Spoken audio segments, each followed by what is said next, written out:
Assalamualaikum warahmatullahi wabarakatuh. Perkenalkan, nama saya Imam Azal Fajri dari kelas 4 IGD dengan NIM 062340412412. Dan teman saya Kemas Muhammad Arzani Sobri dari kelas 4 IGD dengan NIM 062340412413. Kami di sini akan memberikan penjelasan tentang prinsip kerja, komponen utama, serta penerapan kompresor torak pada industri serta kehidupan kita sehari-hari. selanjutnya kami akan menjelaskan kepada prinsip kerja dari kompresor. Baiklah, penjelasan pertama akan dimulai dari pengertian kompresor. Kompresor adalah alat atau mesin yang digunakan untuk meningkatkan tekanan udara atau gas dengan cara mengurangi volumenya. Dalam prosesnya, kompresor menyedot udara atau gas dari atmosfer atau sumber lainnya. Kemudian menekannya sehingga tekanannya menjadi lebih tinggi sebelum disalurkan ke sistem atau disimpan di dalam tangki. Selanjutnya, ialah prinsip kerja dari kompresor. Di sini kami menggunakan kompresor piston atau kompresor torak yang dilengkapi dengan double piston atau two-stage piston kompresor. Kompresor ini adalah tipe kompresor yang menggunakan dua buah piston dengan dua tahap kompresi. Dimulai dari piston pertama atau low pressure stage. Di sini terjadi penyedotan udara dari atmosfer dan menekannya ke tingkat tekanan menengah. Selanjutnya, piston kedua, yaitu high pressure stage, menerima udara yang sudah dikompresi dari piston pertama dan menekannya lebih tinggi lagi, lalu disalurkan ke tangki penyimpanan. Baiklah, setelah penjelasan dari teman saya terhadap prinsip kerja kompresor double piston, saya akan menjelaskan cara kerja kompresor double piston. Pertama, udara masuk ke silinder pertama. Piston pertama menekan udara ke tekanan menengah. Selanjutnya, udara tersebut diarahkan ke intercooler atau bisa disebut pendingin antar tahap untuk menurunkan suhu udara. Lalu keempat, udara dingin lalu masuk ke silinder kedua, dan terakhir piston kedua menekan udara hingga mencapai tekanan akhir dan mengirimnya ke tangki penyimpanan.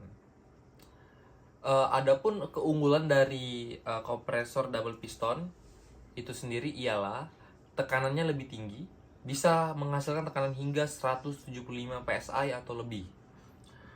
Yang kedua, itu lebih efisien. Dua tahap kompresor tersebut membuat prosesnya lebih hemat energi. Lalu lebih tahan lama karena beban kerja dibagi kedua tahap, komponen tidak cepat panas atau aus. Dan terakhir, yaitu suhu lebih terkendali. Intercooler juga mendinginkan udara sebelum kompresi lagi. Selanjutnya kami akan menjelaskan tentang penerapan kompresor double piston di industri atau kehidupan sehari-hari. Baiklah, selanjutnya ialah penerapan kompresor di dunia industri. Di sini kami akan memberikan 3 contoh industri yang biasanya menggunakan kompresor. Yang pertama ialah industri manufaktur atau logam.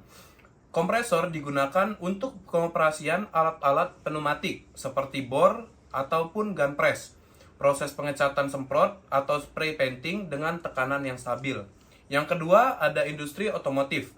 Di sini kompresor digunakan untuk pengisian ban kendaraan, pembersihan komponen menggunakan udara bertekanan tinggi, serta digunakan dalam sistem perakitan otomatis yang menggunakan akuator pneumatik.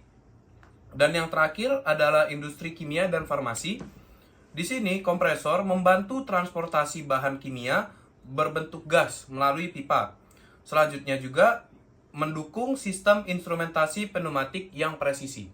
Baiklah, sekarang saya akan menampilkan video singkat tentang gerakan silinder yang menghisap dan menekan gas pada kedua sisi piston, lengkap dengan aliran melalui katup isap dan katup buang.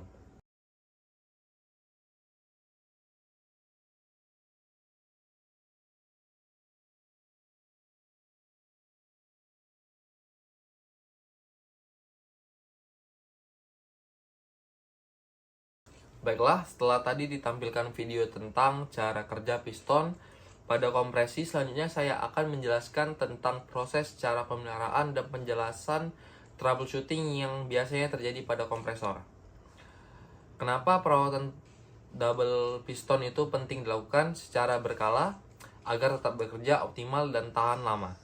Berikut adalah langkah-langkah perawatan yang umum dilakukan.